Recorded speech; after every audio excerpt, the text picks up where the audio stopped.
Hi hello friends, ಎಲ್ಲರಿಗೂ ನಮ್ಮ ಅಮ್ಮನ ಅಡುಗೆಗೆ ಸ್ವಾಗತ. ನೀವೇನಾದ್ರು ಸಬ್ಸ್ಕ್ರೈಬ್ ಮಾಡ್ಕೊಂಡಿಲ್ಲ ಅಂದರೆ ನಮ್ಮ ಅಮ್ಮನ ಅಡುಗೆ ಚಾನಲ್ನ ಸಬ್ಸ್ಕ್ರೈಬ್ ಮಾಡ್ಕೊಳ್ಳಿ. ಹಾಗೆಯೇ ಪಕ್ಕದಲ್ಲಿ ಬರುವ ಬೆಲ್ ಐಕಾನ್ನ ಕ್ಲಿಕ್ ಮಾಡ್ಕೊಳ್ಳಿ. ಇವತ್ತು ನಾನು ಮಾಡ್ತಾ ಇರುವಂಥ ರೆಸಿಪಿ ವೆಜ್ ಕಟ್ಲೆಟ್ ಮಾಡೋದು ಹೇಗೆ ಅಂತ ತೋರಿಸ್ಕೊಡ್ತಾ ಇದ್ದೀನಿ ಫ್ರೆಂಡ್ಸ್.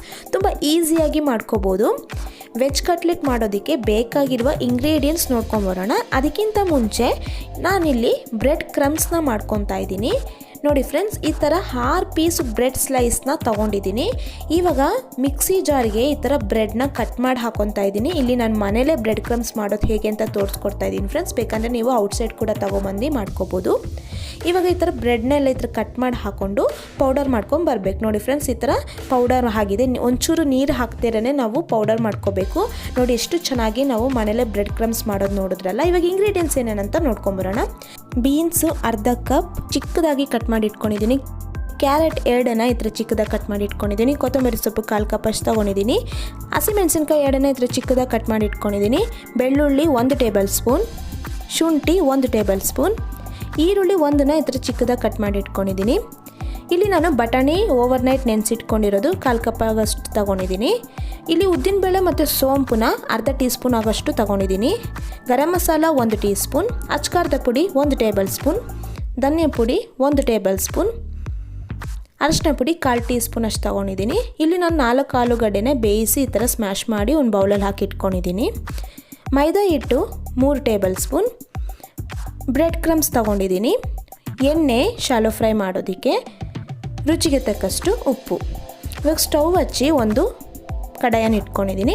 ಇಲ್ಲಿ ನಾನು ಎಣ್ಣೆ 3ರಿಂದ 4 ಟೇಬಲ್ ಸ್ಪೂನ್ ಅಷ್ಟು ಹಾಕ್ಕೊಂಡಿದ್ದೀನಿ. ಹಾಕಿದಾದ್ಮೇಲೆ ಉದ್ದಿನಬೇಳೆ ಮತ್ತು ಸೋಂಪು 2 ಕೂಡ ಅರ್ಧ ಟೀ ಸ್ಪೂನ್ ಅಷ್ಟು ತೊಗೊಂಡಿರೋದು. ಇವಾಗ ನೋಡಿ ಫ್ರೆಂಡ್ಸ್, ಹಾಕ್ಕೊಂಡು ಲೈಟಾಗಿ ಹಿಂಗೆ ಫ್ರೈ ಮಾಡ್ಕೋಬೇಕು. ಇವಾಗ ಶುಂಠಿ ಮತ್ತು ಬೆಳ್ಳುಳ್ಳಿನ ಹಾಕ್ಕೊತಾ ಇದ್ದೀನಿ.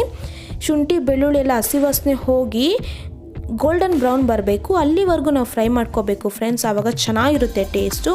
ಇವಾಗ ನಾನು ಸ್ವಲ್ಪ ಹೊತ್ತು ಫ್ರೈ ಆದಮೇಲೆ ಹಸಿಮೆಣಸಿನ್ಕಾಯಿ ಹಾಕ್ಕೊಂಡಿದ್ದೀನಿ. ಹಸಿಮೆಣಸಿನ್ಕಾಯಿ ಅಷ್ಟೇ ಚೆನ್ನಾಗಿ ಫ್ರೈ ಆಗಬೇಕು. ಇವಾಗ ಈರುಳ್ಳಿನ ಹಾಕ್ಕೊತಾ ಇದ್ದೀನಿ. ಎಲ್ಲನೂ ಕೂಡ ನಾವು ಚಿಕ್ಕದಾಗಿ ಕಟ್ ಮಾಡಿ ಹಾಕ್ಕೋಬೇಕು. ಆದಷ್ಟು ಚಿಕ್ಕದಾಗಿ ಕಟ್ ಮಾಡಿ ಹಾಕ್ಕೊಳ್ಳಿ. ನೋಡಿ ಫ್ರೆಂಡ್ಸ್, ಇವಾಗ ಇದೆಲ್ಲ ಚೆನ್ನಾಗಿ ಇದೇ ಥರನೇ ಫ್ರೈ ಮಾಡ್ಕೋಬೇಕು. ಇವಾಗ ನಾನು ಬೀನ್ಸ್ ಹಾಕ್ಕೊತಾ ಇದ್ದೀನಿ. ನೀವು ಗ್ಯಾಸ್ ಫ್ಲೇಮ್ನ ಮೀಡಿಯಮ್ ಟು ಹೈ ಫ್ಲೇಮಲ್ಲಿ ಇಟ್ಕೊಂಡೆ ನೀವು ಈ ಥರ ಫ್ರೈ ಮಾಡ್ಕೊಳ್ಳಿ. ಆವಾಗ ನೀರಿನಂಶ ಬಿಡೋದಿಲ್ಲ. ನಾವು ಈ ಥರ ಫ್ರೈ ಮಾಡೋದ್ರಿಂದ ಚೆನ್ನಾಗಿ ಫ್ರೈ ಆಗುತ್ತೆ. ಕಲರ್ ಎಲ್ಲ ಚೇಂಜ್ ಆಗಬೇಕು. ಹಾಗೆ ಕಲರ್ ಚೇಂಜ್ ಆದಷ್ಟು ಟೇಸ್ಟ್ ಜಾಸ್ತಿ ಇರುತ್ತೆ ಕಟ್ಲೆಟಲ್ಲಿ ಫ್ರೆಂಡ್ಸ್. ಇವಾಗ ನೋಡಿ ಇದೇ ಥರನೇ ಚೆನ್ನಾಗಿ ಫ್ರೈ ಮಾಡ್ಕೋಬೇಕು. ಇವಾಗ ಬಟಾಣಿನ ಹಾಕ್ಕೊಂಡಿದ್ದೀನಿ. ನೀವು ಬೇಕಂದರೆ ಹಸಿ ಬಟಾಣಿ ಕೂಡ ಹಾಕ್ಕೋಬೋದು. ಇಲ್ಲಿ ನಾನು ಬಟಾಣಿ ಓವರ್ನೈಟ್ ನೆನೆಸಿಟ್ಕೊಂಡು ಹಾಕ್ಕೊಂಡಿದ್ದೀನಿ. ನೋಡಿ ಚೆನ್ನಾಗಿ ಫ್ರೈ ಮಾಡ್ತಾ ಇದ್ರೆ ಕಲರ್ ಎಲ್ಲ ಚೇಂಜ್ ಆಗುತ್ತೆ. ಹಾಗೆ ಟೇಸ್ಟ್ ಕೂಡ ಸೂಪರಾಗಿ ಬರುತ್ತೆ. ಇವಾಗ ನಾನಿಲ್ಲಿ ಸ್ವಲ್ಪ ಉಪ್ಪನ್ನು ಹಾಕ್ಕೊಂಡಿದ್ದೀನಿ ತರಕಾರಿ ಎಲ್ಲ ಚೆನ್ನಾಗಿ ಫ್ರೈ ಆಗಿ ಬೇಯೋದಕ್ಕೆ. ಇವಾಗ ನೋಡಿ ಫ್ರೆಂಡ್ಸ್, ಎಷ್ಟು ಚೆನ್ನಾಗಿ ಫ್ರೈ ಆಗಿದೆ ಅಂತ.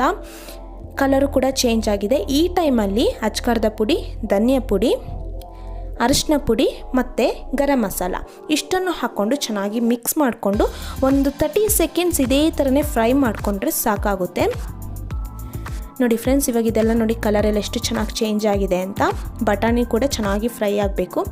ಇವಾಗ ಆಲೂಗಡ್ಡೆನ ಹಾಕ್ಕೊತಾ ಇದ್ದೀನಿ. ಮೊದಲೇ ಬೇಯಿಸಿ ಇಟ್ಕೊಂಡಿರೋ ಆಲೂಗಡ್ಡೆ ಒಂದು 2 ವಿಜಿಲ್ ಆಗೋಕ್ಕೆ ಬಿಟ್ಟರೆ ಸಾಕು, ಚೆನ್ನಾಗಿ ಬೇಯುತ್ತೆ. ನೋಡಿ ಫ್ರೆಂಡ್ಸ್, ಇವಾಗ ಆಲೂಗಡ್ಡೆನ ಹಾಕ್ಕೊಂಡು ಮಿಕ್ಸ್ ಮಾಡಬೇಕು. ಈ ಟೈಮಲ್ಲಿ ಸ್ಟವ್ನ ಆಫ್ ಮಾಡಬೇಕಾಗುತ್ತೆ. ಗ್ಯಾಸ್ ಫ್ಲೇಮ್ನ ಆಫ್ ಮಾಡ್ಕೊಳ್ಳಿ. ಆಫ್ ಮಾಡಿಕೊಂಡೆ ನಾವು ಆಲೂಗಡ್ಡೆ ಹಾಕಿ ಮಿಕ್ಸ್ ಮಾಡ್ಕೋಬೇಕು. ಇವಾಗ ಕೊತ್ತಂಬರಿ ಸೊಪ್ಪು ಹಾಕ್ಕೊಂಡು ಚೆನ್ನಾಗಿ ಮಿಕ್ಸ್ ಮಾಡಬೇಕು. ಇವಾಗ ನಾವು ನೋಡಿ ಸ್ಟಫಿಂಗ್ ಅಲ್ವಾ, ಇದು ಮೇನ್ ಇಂಗ್ರೀಡಿಯೆಂಟ್ ಇದರಲ್ಲಿ ಆಲೂಗಡ್ಡೆನೇ. ಚೆನ್ನಾಗಿ ಮಿಕ್ಸ್ ಆಗಬೇಕು. ನೋಡಿ ಇದೇ ಥರನೇ ಚೆನ್ನಾಗಿ ಸ್ಮ್ಯಾಶ್ ಮಾಡಿ ಹಾಕ್ಕೊಬೇಕಾಗುತ್ತೆ. ಇವಾಗ ನೋಡಿ ಇದೆಲ್ಲ ಚೆನ್ನಾಗಿ ಮಿಕ್ಸ್ ಆಗಿದೆ. ತಣ್ಣಗಾಗಕ್ಕೆ ಬಿಡೋಣ. ಅಷ್ಟರಲ್ಲಿ ಇಲ್ಲಿ ನಾನು 3 ಟೇಬಲ್ ಸ್ಪೂನ್ ಮೈದಾ ಹಿಟ್ಟಿಗೆ ನೀರು ಹಾಕ್ಕೊತಾ ಇದ್ದೀನಿ. ನೀರು ಬಂದು ಅಪ್ರಾಕ್ಸಿಮೇಟ್ ಒಂದು 100 to 150 ml ನೀರು ಹಾಕ್ಕೊಂಡು ಚೆನ್ನಾಗಿ ಈ ಥರ ಮಿಕ್ಸ್ ಮಾಡಿ ಇಟ್ಕೊಬೇಕು. ಇವಾಗ ಇದೆಲ್ಲ ತಣ್ಣಗಾಗಿದೆ ಫ್ರೆಂಡ್ಸ್. ನೋಡಿ ಈ ಥರ ಮೀಡಿಯಮ್ ಸೈಜ್ ತಗೊಂಡು ಈ ಥರ ಉಂಡೆ ಕಟ್ಟಿ ನಾನು ಒಂದು ಸಪ್ರೇಟಾಗಿ ಇದೇ ಥರನೇ ಎಲ್ಲನೂ ಒಂದು ಪ್ಲೇಟಲ್ಲಿ ಹಾಕಿ ಇದೇ ಥರನೇ ಎತ್ತಿಟ್ಕೊತಾ ಇದ್ದೀನಿ. ನೋಡಿ ಇವಾಗ ಇಲ್ಲಿ ನಾನು ತೊಗೊಂಡಿರೋ ಇಂಗ್ರೀಡಿಯೆಂಟ್ಸ್ಗೆ ಒಂದು 10 ಕಟ್ಲೆಟ್ ಬರುತ್ತೆ. ಇವಾಗ ನಾನು ಈ ಥರ ಒಂದು ಉಂಡೆ ತೊಗೊಂಡು ಈ ಥರ ಲೈಟಾಗಿ ಹಿಂಗೆ ಪ್ರೆಸ್ ಮಾಡಿ ಸೈಡಲ್ಲಿ ಹಿಂಗೆ ಶೇಪ್ ಮಾಡ್ಕೊಬೇಕು. ಈ ಥರ ಮಾಡಿದಾದ್ಮೇಲೆ ನೋಡಿ ಇಷ್ಟು ದಪ್ಪ ಇರಬೇಕು. ಈ ಥರ ಮಾಡಿದಾದ್ಮೇಲೆ ಈ ಥರ ಮೈದಾ ಹಿಟ್ಟಲ್ಲಿ ಡಿಪ್ ಮಾಡಿ ಬ್ರೆಡ್ ಕ್ರಮ್ಸ್ನ ಈ ಥರ ಹಾಕ್ಕೋಬೇಕಾಗುತ್ತೆ ಫ್ರೆಂಡ್ಸ್. ಎಲ್ಲ ಕಡೆನೂ ಇದೇ ಥರನೇ ಸೈಡಲ್ಲೆಲ್ಲ ಬ್ರೆಡ್ ಕ್ರಮ್ಸ್ ಹಾಕ್ಕೋಬೇಕು. ನೋಡಿ ಎಷ್ಟು ಚೆನ್ನಾಗಿ ಬಂದಿದೆ ಅಂತ ಬ್ರೆಡ್ ಕ್ರಮ್ಸು. ನಾವು ಮನೇಲಿ ಈಸಿಯಾಗಿ ಮಾಡೋದು ಹೇಗೆ ಅಂತ ನೋಡಿದ್ರಲ್ಲ, ಸೂಪರಾಗಿ ಬರುತ್ತೆ ನೋಡಿ. ಇದೇ ಥರನೇ ಎಲ್ಲ ಬ್ರೆಡ್ ಕ್ರಮ್ಸ್ ಹಾಕಿದಾದ್ಮೇಲೆ ಸಪ್ರೇಟಾಗಿ ಒಂದು ಪ್ಲೇಟಲ್ಲಿ ನಾನು ಎತ್ತಿಟ್ಕೊಂಡಿದ್ದೀನಿ ನೋಡಿ ಫ್ರೆಂಡ್ಸ್. ಇದೇ ಥರನೇ ಎಲ್ಲ ಮಾಡಿ ಎತ್ತಿಟ್ಕೊತಾ ಇದ್ದೀನಿ. ಇವಾಗ ಇದೆಲ್ಲ ಮಾಡಿದಾದ್ಮೇಲೆ ಇವಾಗ ಶಾಲೋ ಫ್ರೈ ಮಾಡೋದಕ್ಕೆ ಸ್ಟವ್ ಹಚ್ಚಿ ಒಂದು ಪ್ಯಾನನ್ನು ಇಟ್ಕೊಂಡಿದ್ದೀನಿ. ಇಲ್ಲಿ ನಾನು ಎಣ್ಣೆನ ಹಾಕ್ಕೊತಾ ಇದ್ದೀನಿ. ಎಣ್ಣೆ ಹಾಕಿದಾದ್ಮೇಲೆ ಇವಾಗ ಒಂದೊಂದಾಗಿ ಕಟ್ಲೆಟ್ನ ಎಣ್ಣೆದಲ್ಲಿ ಹಾಕಿದ್ದೀನಿ ನೋಡಿ ಫ್ರೆಂಡ್ಸ್. ಇದು ತುಂಬ ಹೈ ಫ್ಲೇಮ್ ಕೊಡೋಕೆ ಹೋಗ್ಬಿಡಿ, ಮೀಡಿಯಮ್ ಫ್ಲೇಮಲ್ಲೇ ಈ ಥರ ರೋಸ್ಟ್ ಮಾಡ್ಕೊಳ್ಳಿ. ನೋಡಿ ಕಲರ್ ಸ್ವಲ್ಪ ಲೈಟಾಗಿ ಗೋಲ್ಡನ್ ಬ್ರೌನ್ ಬಂದಮೇಲೆ ಇನ್ನೊಂದು ಸೈಡ್ ಇದೇ ಥರನೇ ತಿರ್ಸಿ ಹಾಕ್ಕೊಂಡಾಗಿದೆ ನೋಡಿ. ಇಷ್ಟು ಕಲರ್ ಚೇಂಜ್ ಆದರೆ ಸಾಕು. ಆಲ್ರೆಡಿ ಒಳಗಡೆ ಎಲ್ಲ ಚೆನ್ನಾಗಿ ಬೆಂದಿರುತ್ತೆ, ಮೇಲ್ಗಡೆ ಲೈಟಾಗಿ ಈ ಥರ ಕಲರ್ ಚೇಂಜ್ ಆದರೆ ಸಾಕು.